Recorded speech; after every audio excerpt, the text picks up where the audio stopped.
If you want to cross this bridge, you pay the fee. That is how it works around here. I stood at the edge of my own property, looking at a woman I had never met, who was telling me I could not access land I legally owned without paying her $50. The sign behind her was new. I knew it was new because I had built this bridge 4 months ago, and there had been no sign then. Toll bridge, $50 per crossing. Pay to Elk Ridge Community Fund. She held a clipboard like it were a badge of authority. She smiled like someone who had done this many times before. And she had no idea that the man standing in front of her had spent 15 years designing bridges for the Colorado Department of Transportation. This was not going to go the way she expected. Today's story features one of the most absurd confrontations I have ever covered on this channel. A man drives up to his property in the Colorado mountains. He approaches the bridge that spans the creek and crosses onto his land. And standing there, blocking his path, is a woman with a clipboard. She points to a sign nailed to the railing. Toll bridge, $50 per crossing. Pay to Elk Ridge Community Fund. She tells him he cannot access his own property without paying her. Here is the twist. He built that bridge, with his own hands, on his own land. She is demanding a toll for a bridge she had nothing to do with. What happens next is a masterclass in patience, documentation, and knowing when to fight back. If you are new to Fallout HOA, drop a comment below and let me know where you are watching from. The drive up to Elk Ridge had become my favorite part of the week. 37 miles of winding mountain road, pine trees on both sides, the occasional glimpse of snow-capped peaks in the distance. My name is Edward Cross. I spent 15 years as a bridge engineer for the Colorado Department of Transportation before leaving to start my own consulting firm. 6 months ago, I purchased 45 acres of mountain property, including Crystal Lake, a place where I could build something for myself instead of for someone else. The old bridge that crossed Pine Creek had collapsed 2 years before I bought the land. Most buyers walked away because of that. I saw an opportunity. I designed and built a new bridge myself, 30 feet across a shallow creek, 6 weeks of work. Every bolt was driven by my own hands. When it was finished, I felt something I had not felt in years. Pride in something that was entirely mine. That was 4 months ago. Today. I pulled my truck around the last bend before the creek crossing and saw something that made me ease off the gas. There was a sign on my bridge. Not a small sign. A large white board with red letters nailed directly to the railing I had built. I stopped the truck about 50 feet away and read it through my windshield. Toll bridge, $50 per crossing. Pay to Elk Ridge Community Fund. Below the text was a P.O. box number. No address, no phone number, no website. Just a P.O. box and a hand-drawn logo that looked like it had been designed in a word processor. Standing in front of the sign, arms crossed, and a clipboard pressed against her chest, was a woman I had never seen before. I pulled up to the bridge entrance and rolled down my window. She stepped forward with a practiced smile. Early 60s.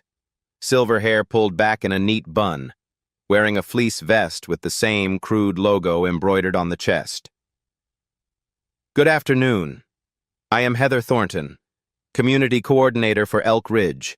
Before you cross, I will need to collect the toll fee, $50 for vehicle crossing, or you can purchase a monthly pass for $200.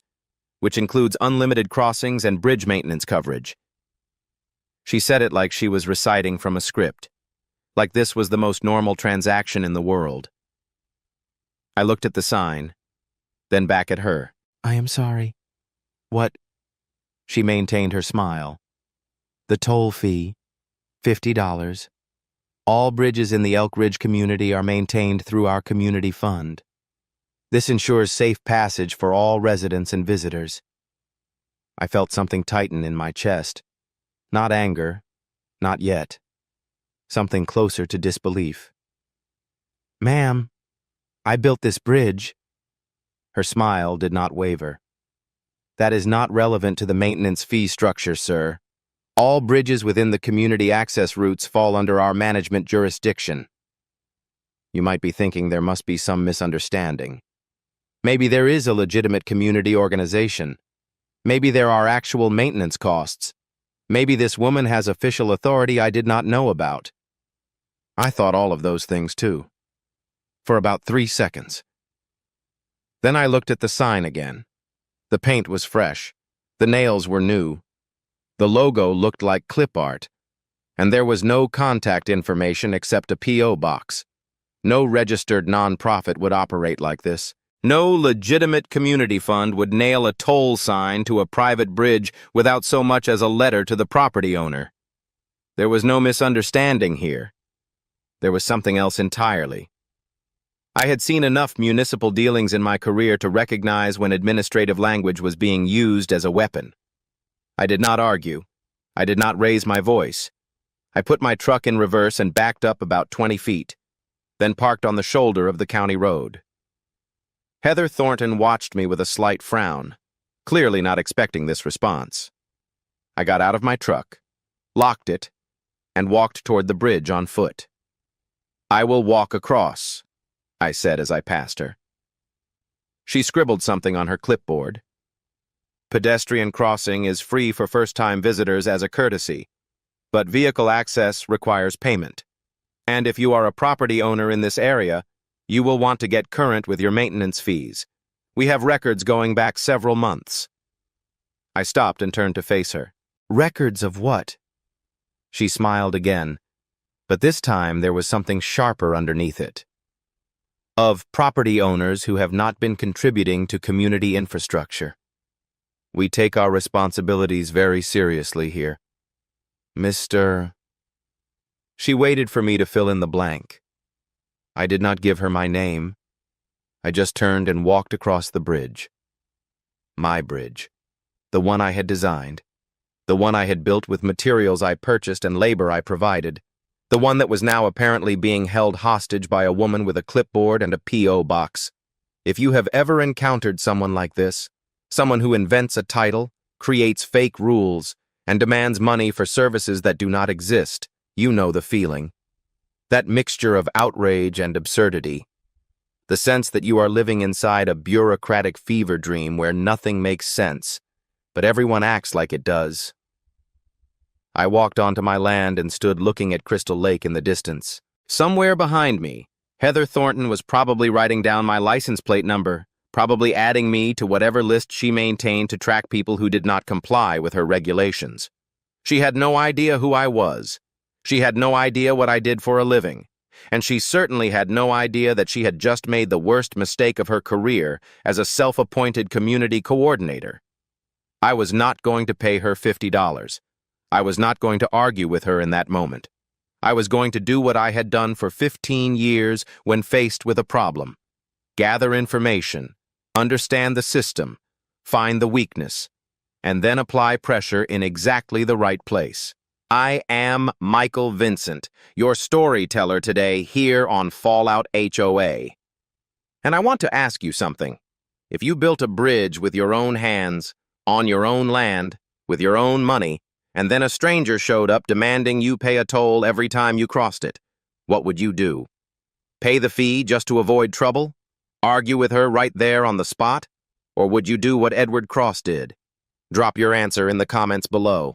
Let us see whose strategy is the best. Thank you for being here. I walked the quarter-mile from the bridge to where my cabin stood half-finished against the tree line. The framing was complete. The roof was on. But the interior was still exposed studs and bare plywood, waiting for the work I had planned to start this month. I sat down on the front steps and looked out at Crystal Lake. The water was perfectly still, reflecting the mountains like glass. This was supposed to be my refuge. And now a woman with a clipboard was standing between me and everything I had built. The anger came in waves. I would feel calm for a few minutes, rational, and then the absurdity would hit me again, and my jaw would clench. She was charging me a toll to cross a bridge that did not exist until I created it.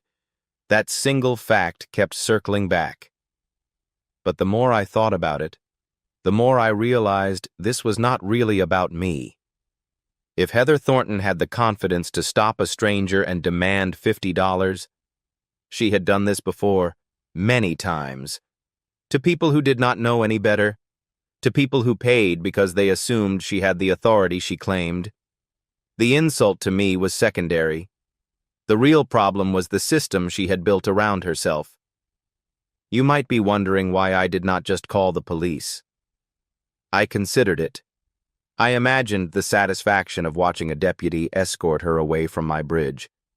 But I had worked with county governments for 15 years. I knew how that call would go. The deputy would listen, tell me it sounded like a civil matter, and suggest I consult an attorney. Heather might leave for the day, but she would be back tomorrow with the same sign and the same clipboard. Calling the police would feel good for an hour. It would not solve anything. What I needed was information.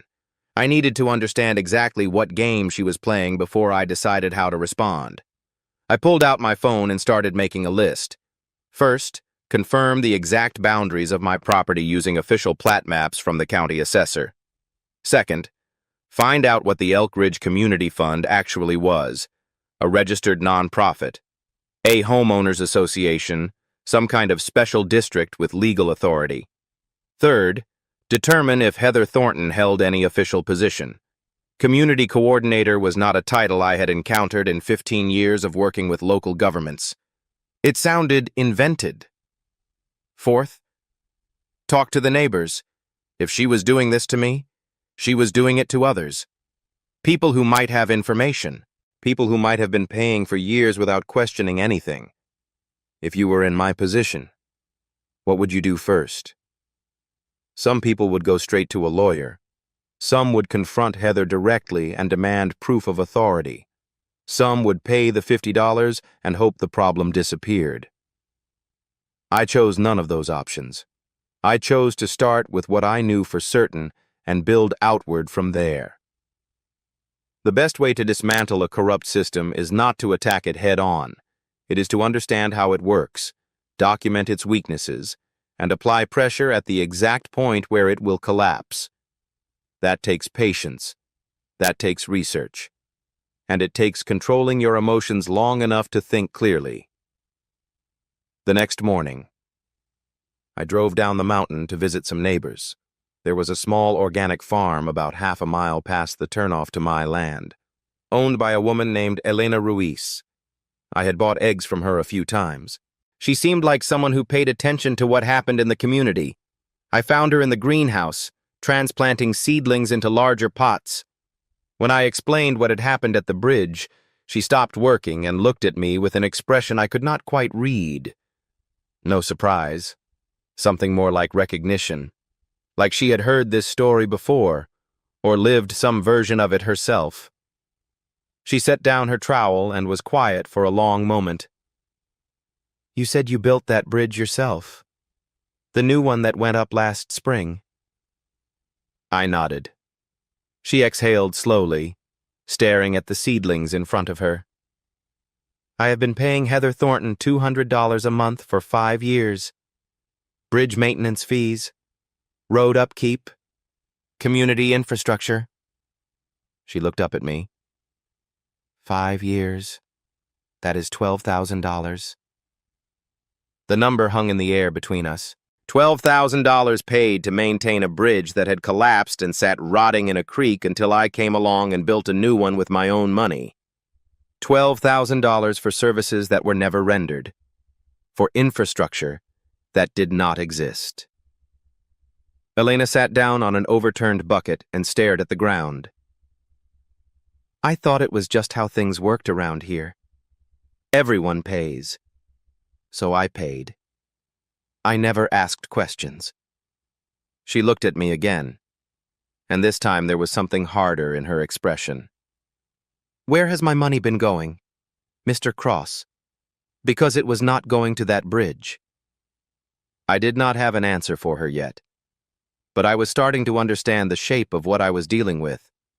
This was not just one woman with a clipboard and an inflated sense of importance. This was a scheme, a system designed to extract money from people who did not know they had any choice but to comply. Heather Thornton had been running it for years, and until today, no one had pushed back hard enough to see how deep it went. Elena wiped her hands slowly on her apron, her eyes still fixed on the ground. $12,000, she repeated, almost to herself. I could have done so much with that money. Fixed the irrigation system, bought new equipment. Instead, it went to... She trailed off, shaking her head. When she looked up again, her expression had shifted. The confusion was still there, but underneath it was something else. The first spark of anger. I want to know where that money went. I want to know if anyone else has been paying. And I want to know what we can do about it. She stood up and faced me directly. What do you need from me? The Pitkin County Assessor's Office was located in a modest brick building in downtown Aspen, about 45 minutes from my property. I arrived when the doors opened at 8 in the morning, carrying a folder with my deed, the original survey from my purchase, and a list of questions I had written the night before.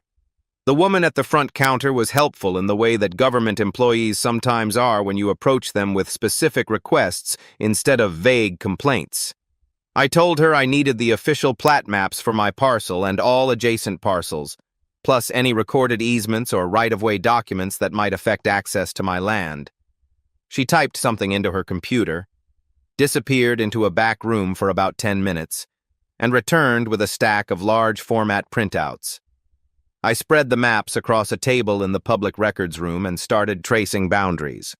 My property was designated as Parcel 47-12 in the county system. It encompassed 45 acres, including Crystal Lake and approximately 200 meters of shoreline.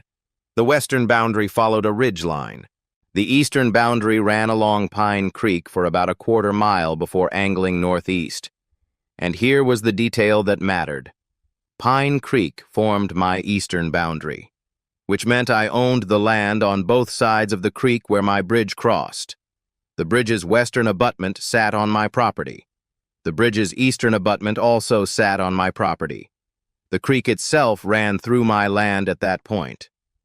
Beyond my eastern boundary was a 30-foot county road easement, then the paved county road. There was no community property. There was no shared access zone. The bridge I had built was 100% on land that I legally owned. For those who do not know how property rights work in Colorado, let me explain something important. When you own the land on both sides of a waterway, you have the legal right to build a crossing. A bridge on private property is private infrastructure. No homeowners association, no community organization, no self-appointed coordinator has any authority to regulate it or charge fees for its use. This is not a gray area. This is settled law. The only entities that can impose tolls on bridges are government agencies with explicit statutory authority, or private owners who have established legal toll agreements with users. Heather Thornton was neither. She was a woman with a clipboard, claiming jurisdiction over something that belonged entirely to me. I photographed every map. I requested certified copies of my deed and the plat survey. Then I asked the clerk one more question. Did the county have any record of an organization called the Elk Ridge Community Fund? She typed the name into several databases while I waited. Colorado Secretary of State Business Registry, County Special District Records, nonprofit organization filings. Nothing came back. I am not finding any registered entity with that name, she said. It is not a nonprofit, not an LLC, not a special district. If it exists, it is not registered with the state. I thanked her and walked out of the building with a folder full of documents and a growing certainty about what I was dealing with. That evening, I drove to Elena's farm with the maps spread across my passenger seat. She had called me earlier in the day to say she had found something. When I arrived, she was waiting on her porch with a shoebox full of papers. Every invoice Heather ever sent me, she said, handing me the box. 5 years of monthly statements for bridge maintenance, road maintenance, and community administration fees. I sat down at her kitchen table and started going through them. The invoices were printed on plain white paper with a simple header, Elk Ridge Community Fund. Below that was a P.O. box in Aspen. No phone number, no tax ID, no physical address. Just the same crude logo I had seen on Heather's vest and on the sign nailed to my bridge. I pulled out my phone and searched the P.O. box number. It took some digging through public records, but eventually I found what I was looking for. The P.O. box was registered to a residential address on Mountain View Lane. I cross-referenced the address with the county property records I had just obtained. The property was owned by Douglas and Heather Thornton. The payments Elena had been sending for 5 years went to a P.O. box registered to Heather Thornton's personal residence, not to a community organization, not to a nonprofit with a board and oversight, to a woman's home mailbox. I showed Elena the records. She stared at them for a long time without speaking. Here is the question that kept turning in my mind. If there is no registered organization, where did the money go? If there is no legal authority, why did people keep paying? The answer to the second question was simpler than you might think. People paid because they were told to pay, because the invoices looked official, because everyone else seemed to be paying, because challenging authority feels risky, even when that authority is entirely invented. Heather Thornton had built something clever, not a legal structure, a social one, a system where compliance was assumed, and questioning was discouraged. She had been collecting money for years from people who never thought to ask whether she had the right to collect it. Elena broke the silence first. How many others? How many people in Elk Ridge have been paying her? I did not know yet, but I intended to find out. I asked Elena if she knew any other property owners in the area who might have received similar invoices. She gave me 3 names. Walter Jensen, an elderly man who had lived in the area for almost 50 years. The Hendersons, a couple who own a vacation cabin near the lake. And Tom Bradshaw, a former resident who had sold his property and moved away 3 years ago. Elena did not know why Tom had left, but she remembered that it had been sudden. I wrote down the names and started planning my next conversations. The picture was becoming clearer now.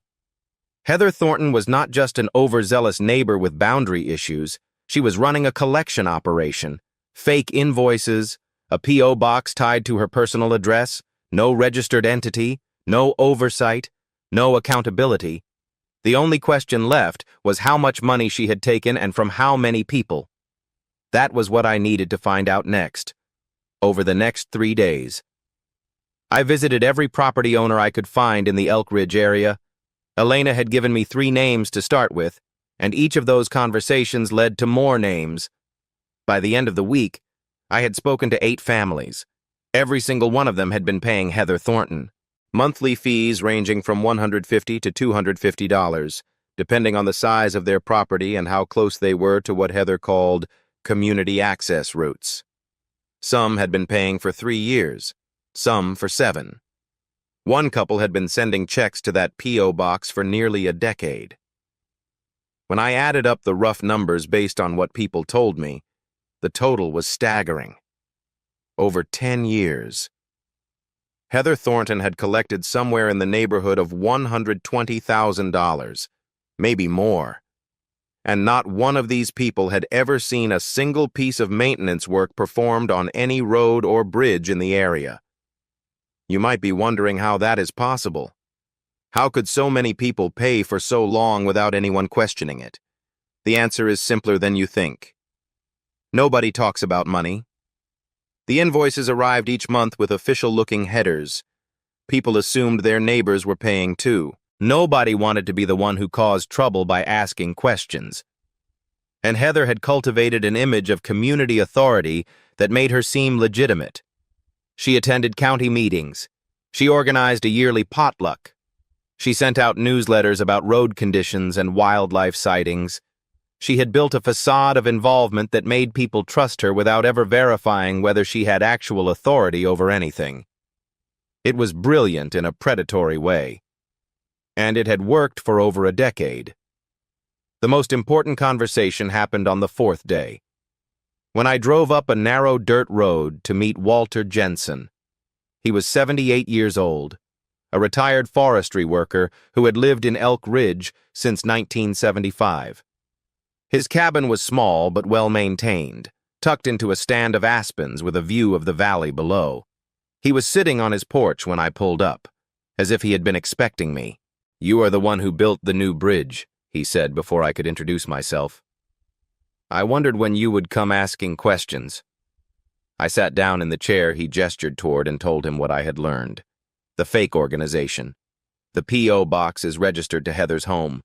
The $120,000 collected over 10 years. He listened without surprise, nodding slowly like a man hearing confirmation of something he had suspected for a long time. "The old bridge collapsed 2 years ago," Walter said, looking out at the mountains. "Big storm came through, took out half the structure. Before that, Heather had been collecting maintenance fees for 10 years, said she was keeping the bridge safe, keeping the roads clear, but I never saw anyone do a lick of work on that bridge. Not once in 10 years. He turned to look at me directly. When it collapsed, you know what she said? She said the community fund did not have enough money to rebuild. 10 years of fees from a dozen families, and there was not enough money to fix a 30-foot wooden bridge. He shook his head slowly. Then you came along, bought the property, built a new bridge with your own hands, and now she is out there collecting fees for your bridge, like nothing ever happened. I asked Walter why he had never reported her. Why had he not called the sheriff or contacted the county? He was quiet for a moment before answering. "I am 78 years old, Mr. Cross. I have lived here for almost 50 years. I do not have the energy for a fight like that. And honestly, I did not think anyone would believe me. She has connections. Her husband knows people on the county council. I figured if I made trouble, I would be the one who ended up with problems." He looked at me with something like hope in his eyes. "But you are different. You are young. You have resources. And you have proof now that she has been lying to all of us." He paused. "Are you going to do something about it?" I told him I was still gathering information, still trying to understand the full scope of what she had built. But yes, I intended to do something about it. Walter nodded and gave me one more piece of information before I left. "Talk to Tom Bradshaw if you can find him. He used to own the property on the north end of the lake. He started asking questions a few years back. Then, suddenly, he sold everything and moved away. I always wondered what happened there." I wrote down the name and thanked Walter for his time. As I drove away from his cabin, I thought about what he had said. 10 years of fees, a collapsed bridge, a fund that supposedly had no money, and a woman who was now collecting tolls on a structure she had nothing to do with. The pieces were coming together, but there was still more to find. I have to admit something here. When Heather first stopped me at that bridge, my initial instinct was to pay the $50. Just hand over the money and avoid the hassle. $200 a month was annoying, but it was not going to break me. I had the money. I could afford to make the problem go away. And that instinct, that willingness to pay for peace, is exactly what she was counting on. That is how schemes like this survive. They price themselves just low enough that fighting seems more expensive than complying. They target people who value their time and their peace of mind. They bet that nobody will ever care enough to look closely. For 10 years, that bet had paid off, but not anymore. I found Tom Bradshaw's phone number through a mutual contact in Denver. He had moved to Arizona 3 years ago and seemed surprised that anyone from Elk Ridge was calling him. When I explained what I was investigating, there was a long silence on the line. Then he spoke, his voice flat. "I paid those fees for 4 years. When I started asking where the money was going, Heather told people I was a troublemaker, said I was not contributing to the community. Within a month, none of my neighbors would talk to me. I got anonymous complaints about my property. Someone reported my truck as abandoned. He paused. I sold everything and left. It was not worth it. Another pause, longer this time. You are telling me that the fund does not even legally exist? I gave that woman almost $10,000. His voice cracked slightly. I wish I had fought instead of running. The letter arrived 6 days after my conversation with Walter Jensen. It was waiting in my mailbox at the county road. A crisp white envelope with no return address except the familiar P.O. box number. I opened it standing next to my truck, the morning sun casting long shadows across the gravel. The letterhead said Elk Ridge Community Fund in bold type, with the same clip art logo I had seen on Heather's vest and the toll sign. Below that was a formal notice. Outstanding balance due, $1,200. 6 months of bridge and road maintenance fees at $200 per month. The letter stated that I had failed to register with the community fund upon purchasing my property and had accumulated a significant debt. Payment was required within 30 days. Failure to comply would result in restricted access to community infrastructure. I read that last sentence 3 times. Restricted access to community infrastructure. They were threatening to block me from using my own bridge. A bridge I had designed, a bridge I had built, on land that I owned. The letter was signed by Heather Thornton, community coordinator, with a flourish that suggested she had practiced that signature many times. There was no phone number to call, no email address, no mention of any appeals process or governing board, just a demand for money and a threat of consequences. I folded the letter carefully and put it in my folder with the rest of my documentation. Then I drove up the mountain to check on my property. This is where things escalated in a way I had not anticipated. I had assumed Heather Thornton was a nuisance, an irritant, someone who had gotten away with petty fraud for years because nobody had bothered to challenge her. I thought that once I gathered enough evidence, I could expose her scheme and the whole thing would collapse. What I did not expect was that she would escalate first, that she would move from demanding money to physically blocking access to my land. But that is exactly what happened.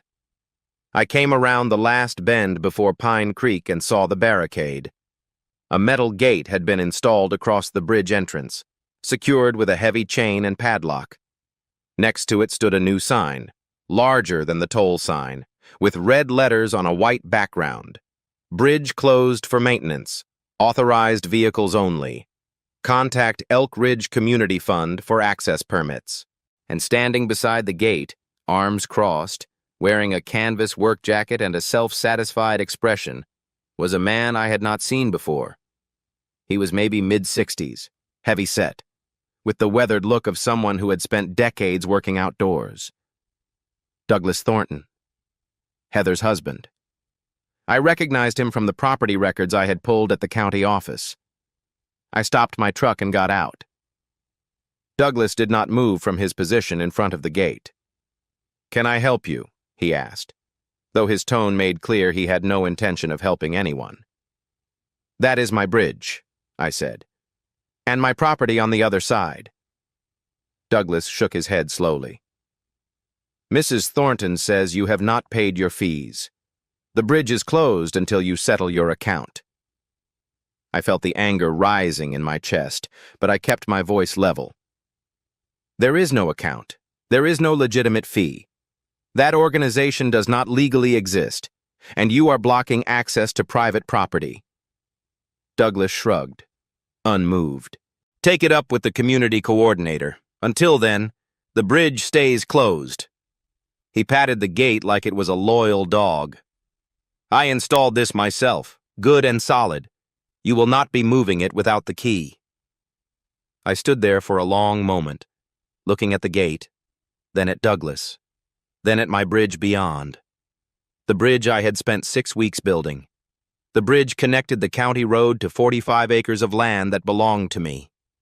now blocked by a man who had no legal right to be there, enforcing rules created by his wife for an organization that did not exist. The absurdity of it was almost overwhelming, but underneath the absurdity was something more serious. This was not just a toll scam anymore. This was an obstruction of access. This was using physical barriers to prevent a property owner from reaching his own land. This was, potentially, criminal. Let me ask you something directly. What would you do at this moment? Your property is right there, 100 feet away. The only thing between you and your land is a metal gate installed by a man with no authority to install it. Would you remove the barricade yourself? Cut the chain and drive through? That option crossed my mind. It would feel satisfying for about 30 seconds. Then I would be the one who damaged property, even if the property was illegally placed on my land. Douglas would call the sheriff. Heather would claim I was violent, dangerous, a threat to the community. Whatever case I was building would be compromised by my own actions. That is exactly what they were counting on. Push me until I react. Make me the aggressor. Turn the victim into the villain. I did not touch the gate. I did not argue further with Douglas. I took out my phone and photographed everything. The barricade, the sign, the padlock. Douglas was standing there with his arms crossed. The timestamp on each photo. The GPS coordinates are embedded in the metadata. Then I walked around the barricade, crossed the bridge on foot, and continued to my property. Douglas watched me go, but did not try to stop me. Pedestrians were apparently still allowed, as long as they did not bring vehicles, as long as they did not try to actually live on or develop their own land. I spent that afternoon sitting on my half-finished cabin porch, looking at Crystal Lake and making phone calls. The first call was to an attorney named Rachel Summers, whose name had come up in my research as someone who specialized in property disputes and land access issues. The second call was to the Pitkin County Sheriff's Office, requesting information about how to file a formal complaint for obstruction of property access. The third call was to Elena Ruiz, asking her to spread the word to the other property owners I had spoken with. I wanted them to know what Heather and Douglas had done. I wanted them to know that the Thorntons were not just collecting fake fees anymore. They were physically preventing people from accessing their own land. This was no longer just about money. This was about power. And the Thorntons had just made a very serious mistake. They had turned a fraud investigation into something much bigger, something that would be much harder to ignore, something that would bring attention from people with actual authority. They just did not know it yet. Rachel Summers had an office in a converted Victorian house on the outskirts of Aspen. The waiting room was decorated with framed photographs of Colorado landscapes, and the receptionist offered me coffee before showing me into a conference room where Rachel was already reviewing the documents I had emailed the night before. She was younger than I expected, maybe early 40s, with sharp eyes and the kind of focused energy that comes from handling disputes where precision matters. She had spread my materials across the conference table: deed, plat maps, photographs of the barricade, copies of invoices from Elena and Walter. The threatening letter demanded $1,200. She looked up when I entered and gestured for me to sit down. "Mr. Cross, I have been doing property law in this county for 15 years. I thought I had seen everything. But this..." She tapped the stack of documents. "This is something else." She walked me through her analysis methodically. The plat maps confirmed what I already knew. My property encompassed both sides of Pine Creek at the bridge crossing. The bridge was built entirely on land I owned. There were no easements granting any organization access rights or management authority. The county road ended at my property line, with a 30-foot public easement for road maintenance. But that easement did not extend to private structures like bridges. The Elk Ridge Community Fund has no legal standing to collect fees from you or anyone else, Rachel said. It is not a registered nonprofit. It is not a special district. It is not a homeowners association with recorded covenants. It is just a name on a piece of paper. A name that Heather Thornton uses to give her collection activities an appearance of legitimacy. For those who do not understand how property fees work in Colorado, let me explain what Rachel told me. To legally collect maintenance fees for roads or bridges, you need to be one of three things: a government entity with statutory authority, like a county or special district, a registered nonprofit or homeowners association with recorded covenants that property owners have agreed to when purchasing their land, or a private owner with explicit easement agreements signed by the people using your infrastructure. Heather Thornton was none of these. She had no government authority. She had no registered organization. She had no signed agreements. What she had been doing for 10 years was not community management. It was fraud, collecting money under pretenses for services that were never provided and authority that never existed. Rachel recommended a two-step approach. First, she would send a formal cease and desist letter to Heather Thornton, demanding immediate removal of the barricade and cessation of all fee collection activities.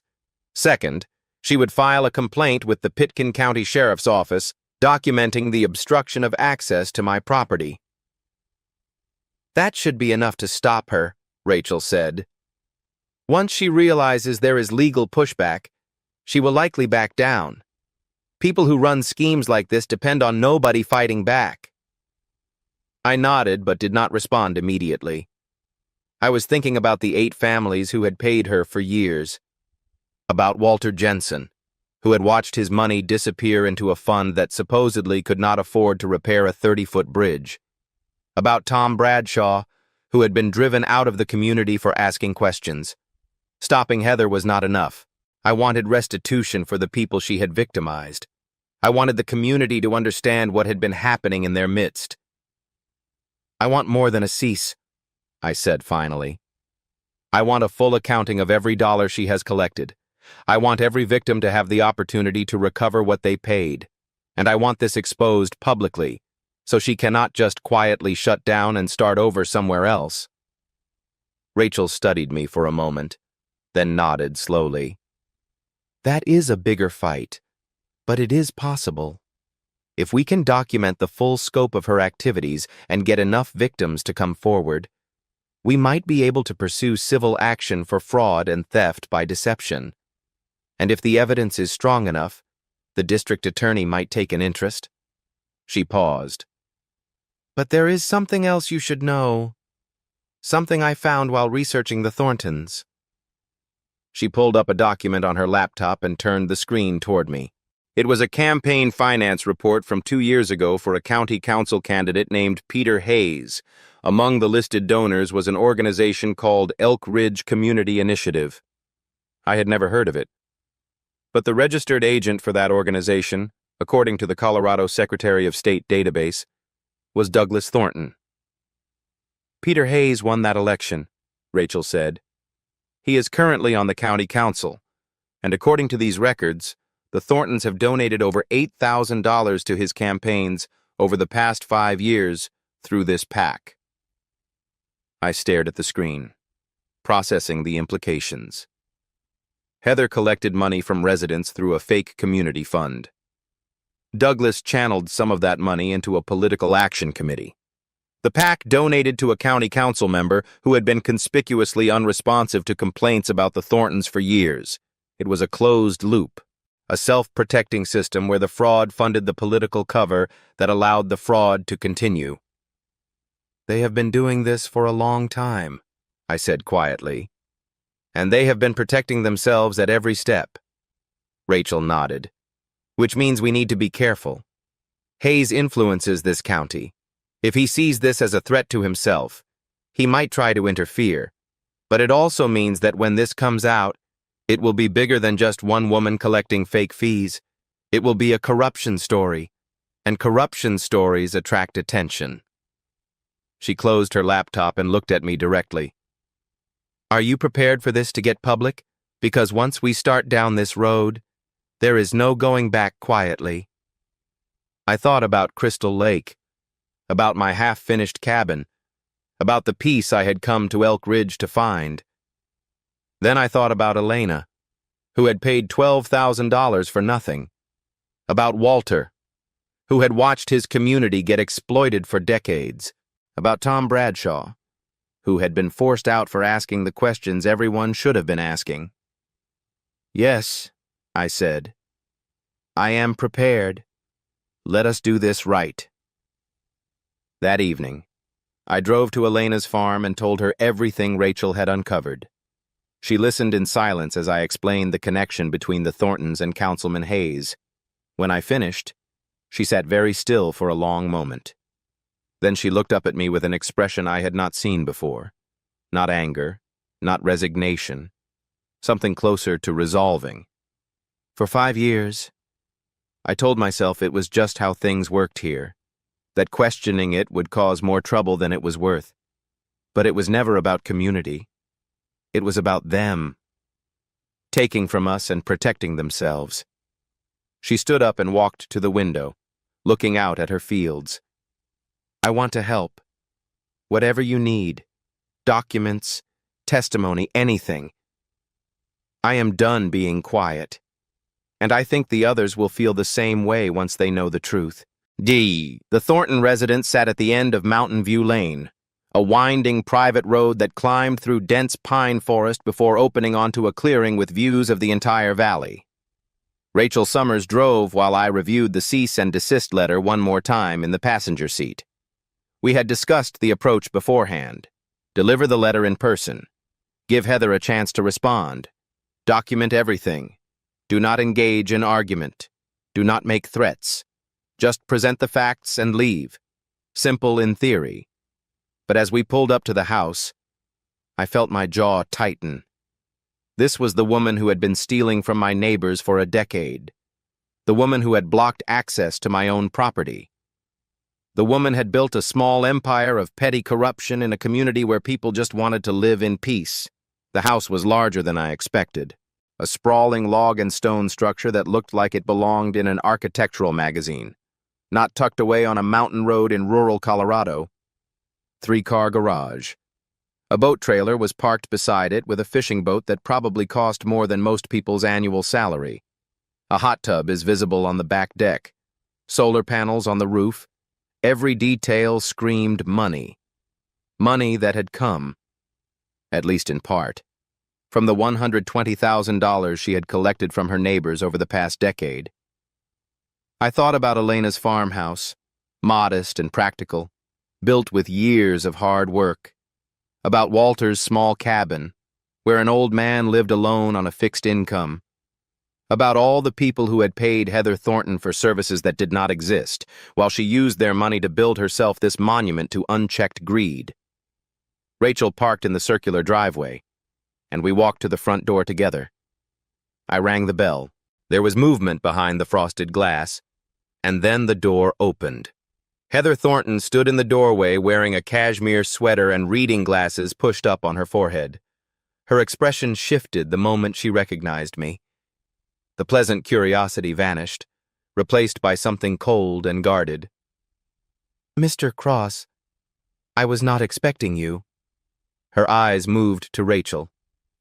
"And you are—" Rachel handed her a business card.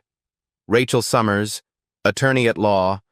I represent Mr. Cross in a matter concerning your activities as the self-described community coordinator of Elk Ridge." Heather looked at the card, then back at us. "I do not have time for this. Whatever you are selling, I am not interested." She started to close the door. "Mrs. Thornton," Rachel said, her voice calm but firm, "we are here to deliver a formal cease and desist letter. You can accept it now, or we can have it delivered by certified mail and a process server. Your choice." Heather paused. The door half closed. For a moment, I thought she would slam it in our faces. Then she opened it again and extended her hand. Rachel gave her the envelope. Heather tore it open and scanned the contents while we waited in silence. The letter laid out everything. The demand is to immediately remove the barricade from my bridge. The demand to cease all fee collection activities related to the Elk Ridge Community Fund.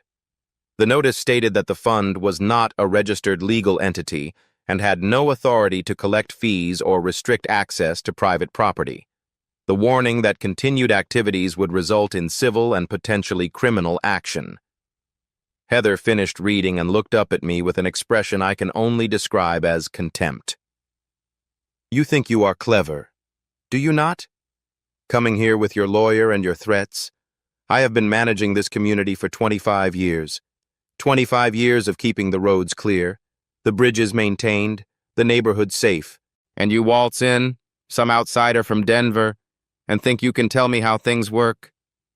She stepped closer, her voice dropping to something between a hiss and a whisper. "I know everyone in this county. I know people on the council. I know people in the sheriff's office. You have no idea what you are getting yourself into." I met her gaze without flinching. "I know that your community fund does not exist as a legal entity. I know that the fees you collect go to a P.O. box registered to this address. And I know that the bridge you are charging people to cross is a bridge I built with my own hands, on my own property, after the old one collapsed because you failed to maintain it despite collecting maintenance fees for 10 years. Her face flushed red. "You are slandering me. I will sue you for defamation. I will make sure everyone in Elk Ridge knows what kind of person you really are." Rachel stepped in smoothly. "Mrs. Thornton, I would advise you to consult with your own attorney before making any further statements. Everything said here today is being documented. If you continue to obstruct Mr. Cross's access to his property, we will pursue all available legal remedies, including filing complaints with the county sheriff, the district attorney, and potentially federal authorities if fraud across county lines can be established." Heather glared at Rachel, then at me. "Get off my property, both of you, now!" We turned and walked back to the car without another word. As we drove away, I looked back at the house in the side mirror. Heather was still standing in the doorway, watching us go. You might be wondering why I did not try to negotiate. Why did I not offer some kind of compromise that might have resolved the situation without further conflict? The answer is simple. You cannot negotiate with someone who is extorting you. Compromise requires good faith on both sides. Heather Thornton had demonstrated nothing but bad faith from the moment I met her. She was not interested in community management. She was interested in control and money. Any compromise I offered would simply be interpreted as weakness, an invitation to push harder. The only language people like her understand is consequences, legal consequences, public consequences. The kind of consequences that cannot be avoided by knowing the right people or making the right donations. We were about half a mile from the Thornton property when I noticed a county sheriff's vehicle parked at a turnout along the road. As we passed, the driver's door opened, and a deputy stepped out, raising his hand to flag us down. Rachel pulled over. The deputy walked up to her window. He was maybe late 30s, Latino, with a calm and professional demeanor. His nameplate said Torres. "Mrs. Summers, Mr. Cross." He looked at both of us in turn. "I am Deputy Mike Torres with the Pitkin County Sheriff's Office. I have been hearing some things about a dispute involving a bridge and an organization called the Elk Ridge Community Fund. I was hoping I could ask you a few questions." I looked at Rachel. She nodded slightly. "Of course, Deputy," I said. "I would be happy to tell you everything I know." For the first time since this whole mess began, I felt like someone with actual authority was finally paying attention. The quarterly town hall meeting was held in the community center on the first Thursday of October, a modest building with fluorescent lights and folding chairs arranged in neat rows. I arrived early with Elena, Walter Jensen, and 4 other property owners who had agreed to speak. Rachel Summers sat in the back, observing but not participating. This was our moment, not hers.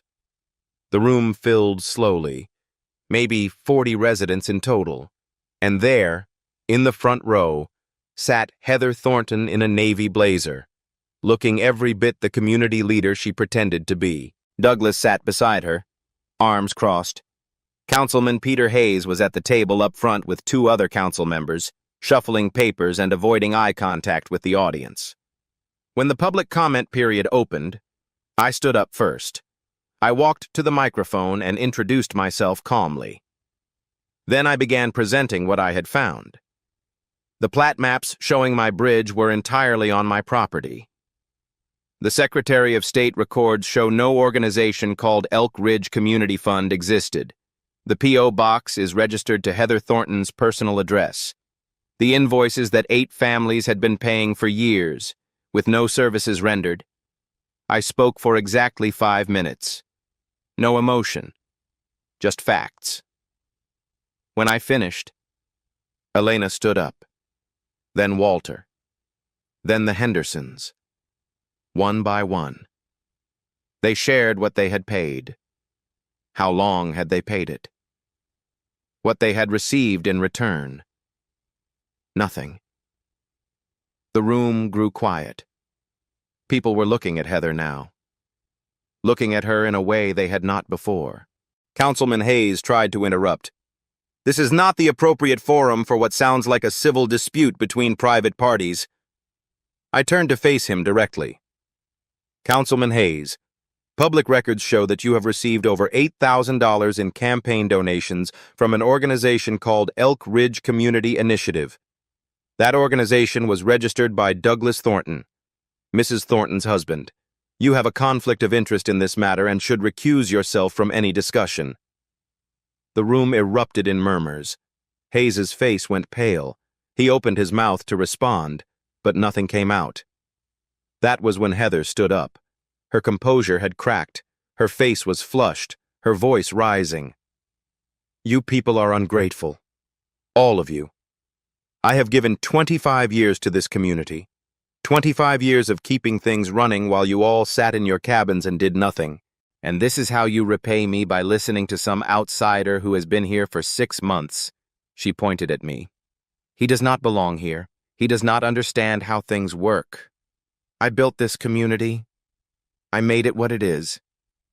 And now you want to tear it all down because of what some paperwork? The room was silent now. Everyone watching. Everyone is seeing the mask slip away. You think you can survive without me? Fine. Try it.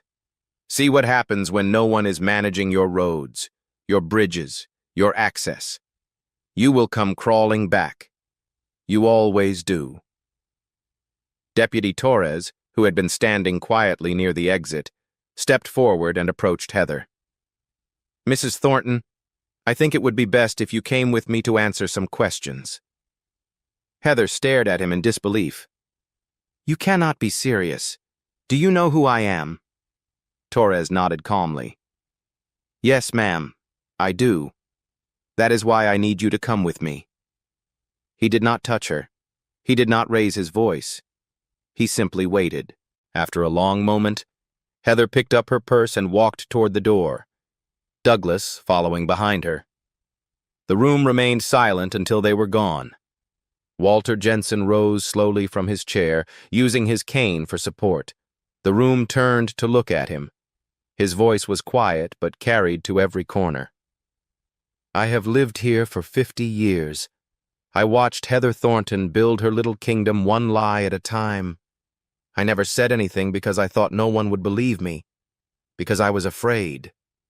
He paused, looking around the room at his neighbors. But tonight, I saw something I have not seen in a long time. People are standing up. People telling the truth. And I want you all to know, it is not too late. It is never too late to do the right thing. The investigation moved faster than I expected. Deputy Torres had been gathering information quietly for weeks before the town hall meeting, waiting for enough victims to come forward before taking official action. My documentation, combined with statements from Elena, Walter, and 6 other property owners, gave the sheriff's office everything they needed. 3 days after Heather's public meltdown, the Pitkin County Sheriff announced a formal investigation into the Elk Ridge Community Fund for suspected fraud, theft by deception, and extortion. The announcement made the local news. By the end of the week, It had been picked up by outlets in Denver and Colorado Springs. A small-town corruption story with all the right elements. A fake community organization. Over $100,000 in collected fees. A political connection to a sitting county councilman. The kind of story that writes itself.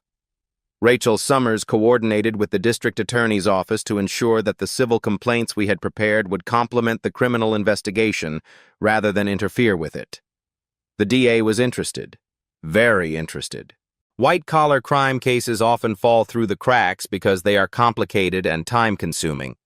But this one had clear documentation, multiple victims willing to testify, and a paper trail that led directly to Heather Thornton's personal bank account.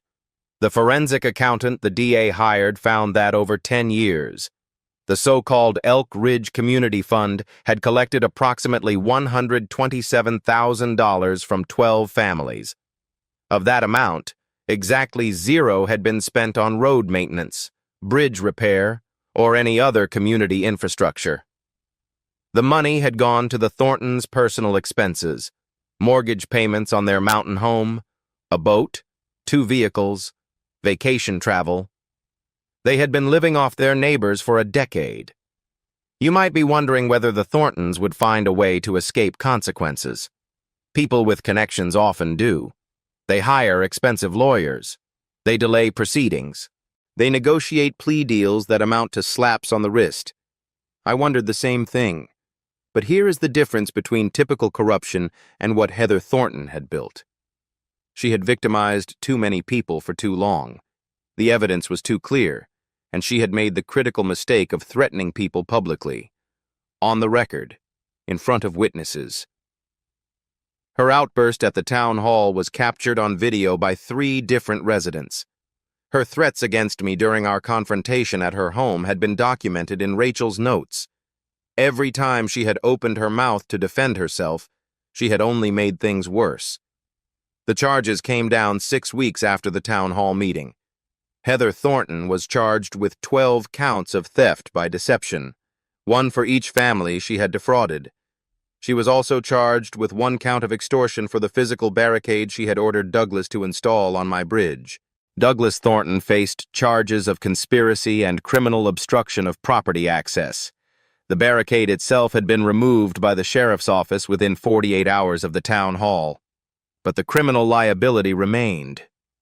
Travis Brooks, the handyman who had allegedly been performing maintenance work for years, was questioned but not charged. He admitted that Heather had paid him small amounts to occasionally clear brush along the roads, but nothing close to the scope of work that would justify the fees she had been collecting. He had been a pawn, not a partner. Councilman Peter Hayes resigned from the county council 2 weeks before the charges were announced. The official statement cited personal reasons and a desire to spend more time with family. The unofficial truth, which everyone in the county understood, was that an ethics investigation had been opened into his relationship with the Thorntons and their political action committee. The donations from Elk Ridge Community Initiative had not been illegal on their face, but the timing and amounts raised serious questions about whether Hayes had deliberately ignored complaints about the Thorntons in exchange for campaign support. His political career was over, even if he never faced formal charges. The morning after the charges were announced, I drove up to my property for the first time in weeks without feeling a knot in my stomach. The bridge was clear. No signs, no barricades. No one was standing guard with a clipboard demanding money for something they had no right to charge for. I parked my truck on my own land and walked to the edge of Crystal Lake. The water was still. The mountains reflected perfectly on the surface. For the first time since this whole ordeal began, I felt like I could breathe. A few days later, I received a call from a man named James Porter. He had been considering buying property in Elk Ridge 2 years ago, but had walked away after hearing about the mandatory community fees. "I thought something was wrong with that setup," he said. "But I did not want to buy into a situation where I would be fighting with neighbors from day one, so I just left." He paused. "Now I am reading about what happened, about the fraud charges, about all those families who got taken. His voice was quiet, but steady. "I wanted to thank you, not just for yourself, but for everyone who will come after. You made this place safe for people like me. People who just want to own a piece of land and be left alone. That matters more than you know." The trials concluded 8 months after the charges were filed. Heather Thornton pleaded not guilty to all counts and insisted on taking her case before a jury. It was a miscalculation. The evidence was overwhelming. Bank records showing deposits from 12 families over 10 years, invoices with no corresponding services, a P.O. box registered to her home address, testimony from victim after victim, each telling the same story of fees paid for maintenance that never happened. The jury deliberated for less than 4 hours before returning guilty verdicts on all 12 counts of theft by deception and the single count of extortion. The judge, noting the duration of the scheme, the number of victims, and Heather's complete lack of remorse throughout the proceedings, sentenced her to 3 years in state prison. She would be eligible for parole after serving 1 year, contingent on full cooperation with restitution efforts. She was also permanently barred from holding any fiduciary or management position in any community organization, homeowners association, or nonprofit entity in the state of Colorado. Douglas Thornton took a different path. His attorney negotiated a plea deal in exchange for testimony about the full scope of the operation. He pleaded guilty to conspiracy and obstruction of property access. The judge sentenced him to 2 years of probation and 300 hours of community service. Real community service. Supervised by the county, not the imaginary kind his wife had been billing people for. As part of the plea agreement, Douglas was required to sell the fishing boat and one of their vehicles to contribute to the restitution fund. He and Heather divorced while she was awaiting trial. Last I heard, he had moved to a small apartment in Grand Junction and was working as a handyman. The irony was not lost on anyone. Councilman Peter Hayes never faced criminal charges, but his political career ended definitively. The ethics investigation found that while his acceptance of campaign donations from the Thorntons' PAC was not technically illegal, he had failed to disclose a personal relationship with the Thornton family and had deliberately ignored multiple complaints about the Elk Ridge Community Fund over 5 years. He was censured by the county council and barred from seeking elected office in Pitkin County for 10 years. His name was quietly removed from a community recreation center that had been dedicated in his honor 3 years earlier. The plaque was replaced with one honoring a retired school teacher who had spent 40 years educating children in the county, a better use of the wall space.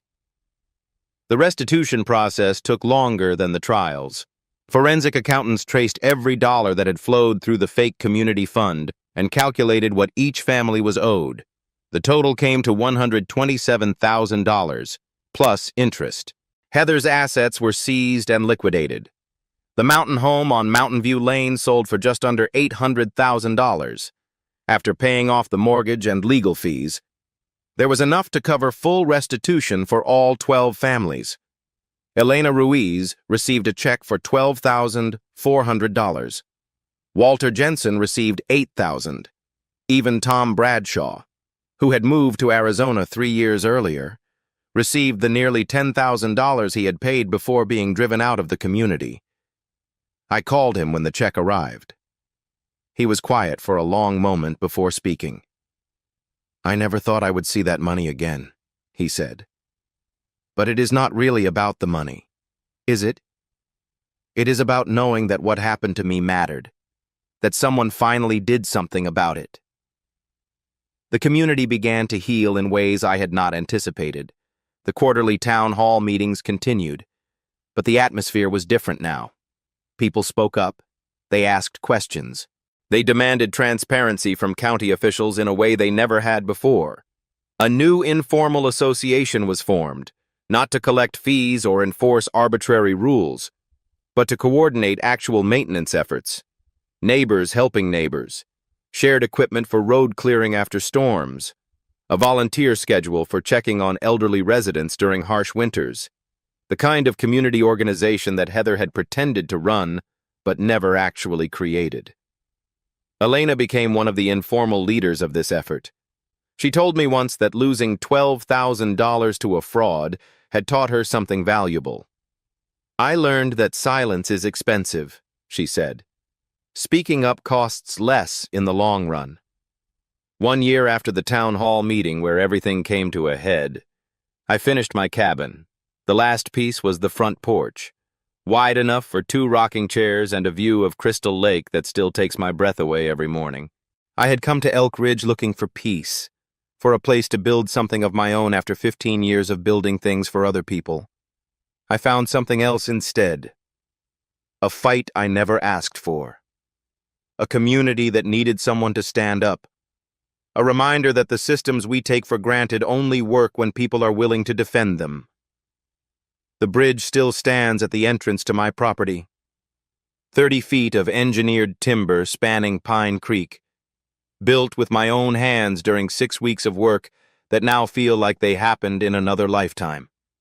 There is no toll sign anymore, no barricade, no clipboard-wielding gatekeeper demanding payment for passage. Just a bridge, connecting the county road to 45 acres of mountain land that belongs to me. Anyone who drives across it now does so freely, the way it should have been from the beginning. Walter Jensen passed away peacefully in his sleep last spring, 2 months after receiving his restitution check. He was 79 years old, at his memorial service, held in the same community center where we had confronted Heather Thornton. Elena read a letter he had written to be shared after his death. In it, he said that the last year of his life had been the happiest he could remember. Not because of the money, because for the first time in decades, he felt like he lived in a community where people looked out for each other instead of looking the other way. "I spent too many years being afraid to speak," he wrote, "but I learned at the end that it is never too late to find your voice. And once you find it, you realize it was there all along. You just had to decide to use it." I think about those words sometimes, sitting on my porch in the early morning, watching the mist rise off Crystal Lake. I think about all the people who paid Heather Thornton for years because they assumed someone with a clipboard and an official-sounding title must have authority. I think about how easy it is to comply with things that feel wrong, simply because compliance is easier than conflict. And I think about what changes when one person decides to ask why. Not with anger, not with violence, just with patience, documentation, and an unwillingness to accept that the way things are is the way things have to be. If you have stayed with this story until the end, thank you. Heather Thornton spent 10 years collecting money from her neighbors for services she never provided, protected by the assumption that no one would ever challenge her. What brought her down was not wealth or political power or legal expertise. It was documentation, patience, a willingness to ask questions and follow the answers wherever they led. If you are dealing with someone like Heather Thornton in your own life, someone who claims authority they do not have, who demands compliance based on rules they invented, who counts on your silence to continue their scheme, I want you to know something. You do not need to be a lawyer or an engineer, or a sheriff to fight back. You just need to start with what you know.